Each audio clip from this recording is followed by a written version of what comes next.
Ngayong 2025 sa Season 2 ng Aksyon Laban sa Kahirapan ng National Anti-Poverty Commission o NAPC.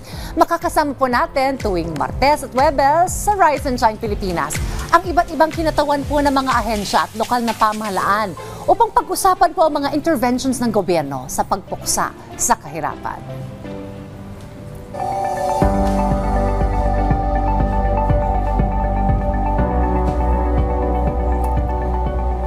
At sa ating pong bagong season, tututukan natin yung convergence o yung pong pagsasama-sama ng mga programa at stakeholders sa patuloy na pagpapaunlad ng mga komunidad at ng ating pong pamayanan. Makakakwentuhan po natin ngayon dito sa ating programa si Asek Ami Reyes, ang Assistant Secretary for Workers' Welfare and Protection Cluster ng Department of Labor and Employment o DOLE upang talakayin po ang mga programa ng pamahalaan sa paglutas sa isyu ng kahirapan, partikular na po sa mga manggagawa, pagkakaroon ng employment at welfare programs. Magandang umaga po, Asek Ami Reyes. Magandang umaga, Dayan, at magandang umaga po sa lahat ng ating mga kababayan na nakikisa at nakikinig po sa atin sa umagang ito. Alright, well, Asek, kasabay nga po ng pagdiriwang nung araw na manggagawa ng May 1, ay ipinaalala po nito sa atin yung mga mahalagang kontribusyon po ng sektor na ito. Now, I wanna know, kamusta po ba ang sektor ng ating manggagawa in terms of employment situation at syempre yung mga hamon pa rin pong kinakaharap ng sektor? Well, Dayan, magandang ibalita natin na ang ating employment rate ay patuloy na tumataas. In fact, itong huling datos natin, itong February 2025, nasa 96.2% ang employment rate natin. So anong ibig sabihin nun? Ang ibig sabihin nun ay mas dumadami po yung ating mga kababayan nagkakaroon ng trabaho. In fact, more than 49 million ang nagkakatrabaho sa atin.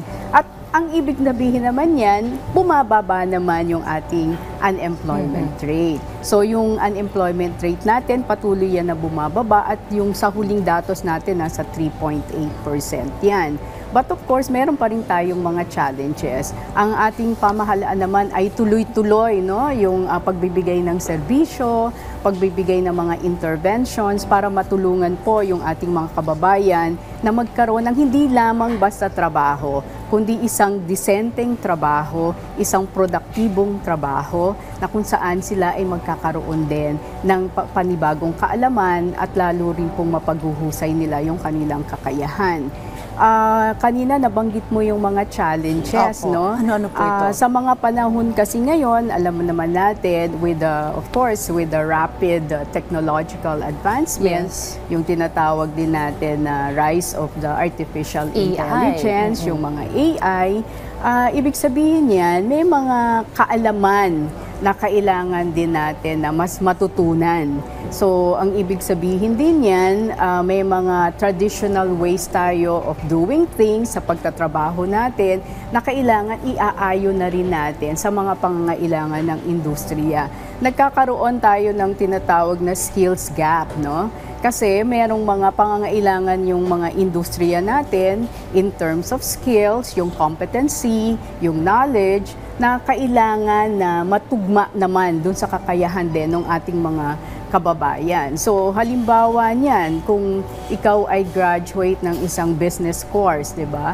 Dati sapat na yan, tapos dadagdagan mo ng iyong experience. Pero ngayon kasi kailangan din mahusay ka rin sa data analytics, di ba? Kailangan marunong ka rin ng digital marketing. Kung ikaw naman ay nasa BPO, call center agent, hindi ka lang mahusay sa communication or you're not just only proficient in English, but you should also know how to handle, for example, yung mga queries using different platforms. So with the rise of AI, kailangan marami kang bagong kaalaman ngayon, di ba? Merong mga cloud computing na tinatawag, data analytics, kung ano-ano pa. At lalong mahalaga, yung kailangan kakayahan mo ngayon na gumamit ka ng mga high-tech na gadgets at yung mga panibagong makinarya, mga panibagong pamamaraan ng paggawa. So, isa yan sa nagiging challenge natin, Maaring pa nagkakaroon ng effect yan sa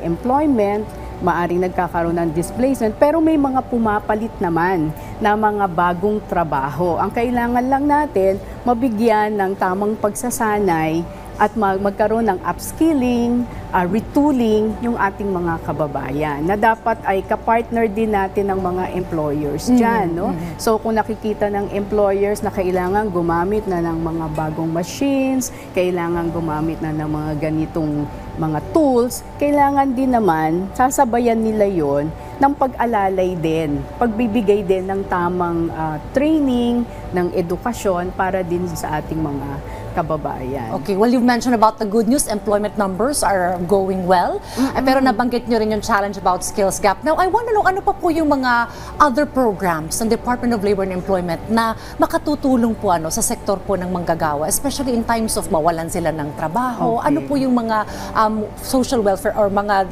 employment programs po natin para po sa kanila? Unang-una, gusto ko ring banggitin na tuloy-tuloy puro yung ating mga youth employability assistance, no?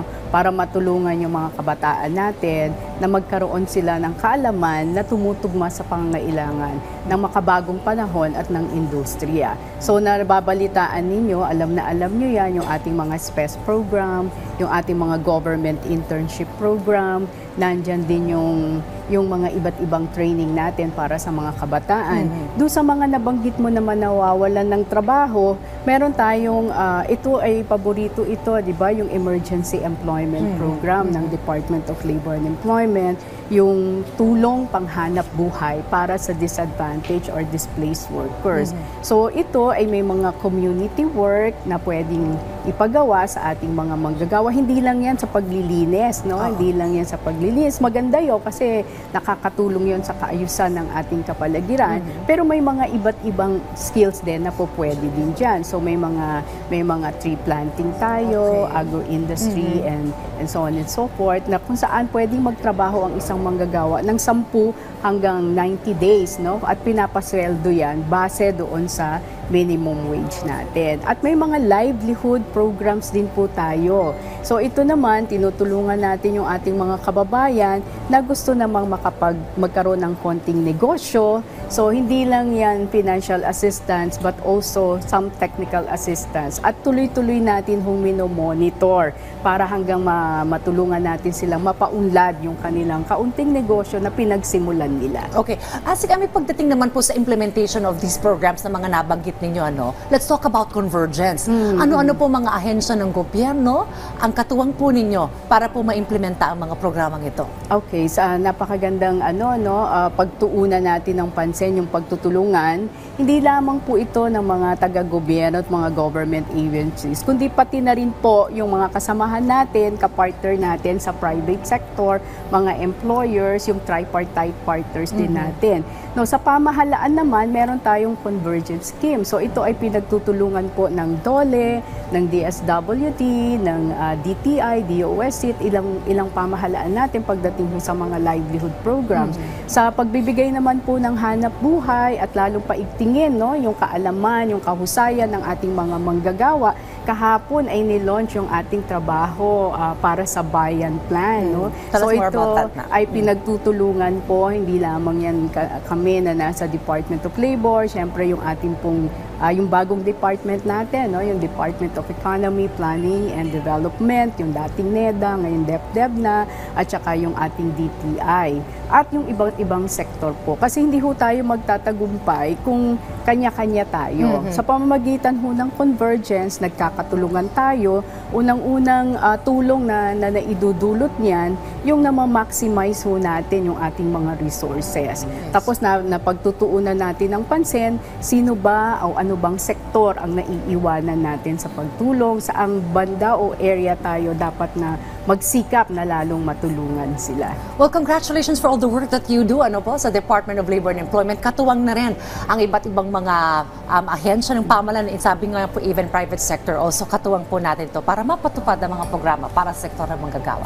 Malugod po kami nagpapasalamat po sa inyo at sa inyong suporta. Hinihikayat po namin kayo muling tumutok sa ating programa sa darating na Webes. At ito, Asik Amiray, samahan niyo po ako at sabay-sabay tayong umaksyon laban sa kahirapan. Marami pong salamat, Asik Amiray. Maraming salamat. Thank you very much po.